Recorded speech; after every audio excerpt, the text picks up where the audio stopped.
ये जो एकांतिक है, सत्संग है, श्री जी की आरती है, पूजा, सब कुछ पड़ता है।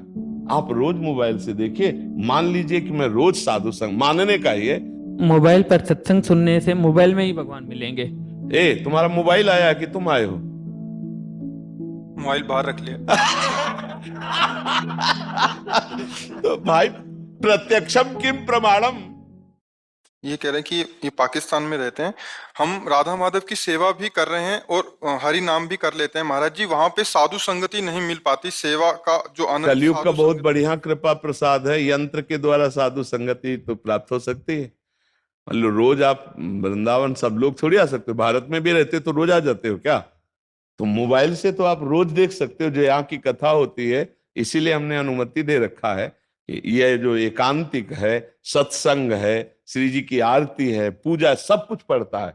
आप रोज मोबाइल से देखिए। मान लीजिए कि मैं रोज साधु संग, मानने का ही है। जैसे हम आज बैठे आपके सामने बात कर रहे हैं, ऐसे मोबाइल रख करके मानो कि हमें ही सुना रहे हैं। आप रोज सत्संग सुनिए, रोज श्री जी की सेवा दर्शन कीजिए, रोज वृंदावन का आनंद आपको मोबाइल से मिल जाएगा। ये तो पाकिस्तान तो अपने घर है, कोई दूर से भाई हमारे घर का तो हिस्सा है। पाकिस्तान कोई और, सॉरी, बांग्लादेश, पाकिस्तान, ये सब हमारे ही घर तो है भाई। हमारा बड़ा घर है, उसके हिस्से हो गए हैं।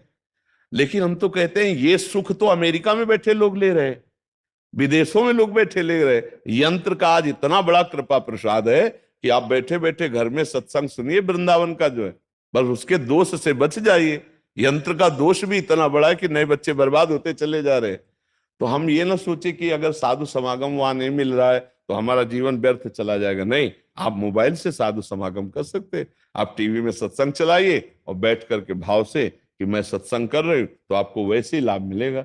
देखो, अगर वो प्रभाव ना होता मोबाइल का, तो हमें लगता है जितने लोग बैठे सब मोबाइल से आके बैठे हो। अगर मोबाइल से न सुने होते तो यहाँ कैसे बैठते आके? तो हमें लगता है कि सत्संग काम तो कर ही रहा है। जैसे ये बच्चा बोला, ये आज बैठा है हमारे सामने, लेकिन ये गंदी बातें बहुत पहले छोड़ दिया। कैसे छोड़ा? सत्संग कहां से सुना? मोबाइल से। तो इसका मतलब प्रगट से जो लाभ मिलता है वही मोबाइल से मिल रहा है। अगर ना मिला होता तो छोटे छोटे बच्चे कैसे परिवर्तित हो रहे हैं, ये जवान भाई गंदे आदतें छोड़ रहे हैं। तो अगर कहते प्रगट के सत्संग में ये केवल लाभ है, तो ऐसा नहीं। तो मोबाइल के भी सत्संग में वही लाभ है जो प्रगट के सत्संग में लाभ है। क्योंकि ये सब छोड़ रहे हैं ना, तो हमें लगता है ऐसा। आप मान लीजिए कि हम जो यंत्रों में सत्संग करते हैं वो प्रगट सत्संग ही है, वो निष्फल नहीं जाएगा, वो वैसे ही लाभ देगा जैसे हम साधु समागम प्रगट में करते हैं। महाराज, किसी से सुना था सत्संग के माध्यम से कि मोबाइल पर सत्संग सुनने से मोबाइल में ही भगवान मिलेंगे। जी नहीं, गलत बात है, गलत बात है। जब हम मोबाइल से सुनते हैं तो आचरण हमारे बदलते हैं, मोबाइल के बदलते हैं? हमारे बदले नहीं। बच्चा ये बता रहा है ना, हमारे सामने प्रमाण है ना। तो कहां परिवर्तन हुआ? इसके अंदर परिवर्तन हुआ, मोबाइल में परिवर्तन हुआ? तो किसी के कहने से कहता हूं, प्रत्यक्ष प्रमाण देखो। तुम्हारा मोबाइल आया कि तुम आए हो? मोबाइल बाहर रख लिया। तो भाई, प्रत्यक्षम किम प्रमाणम। जब प्रत्यक्ष आप देख रहे हो उसका प्रमाण, तो वो बात मानोगे कि ये बात मानोगे कि मोबाइल में भगवान मिलेंगे? नहीं, मोबाइल में जो बात सुनते हो परिवर्तन यहां होता है ना, तो यहां भगवान मिलेंगे।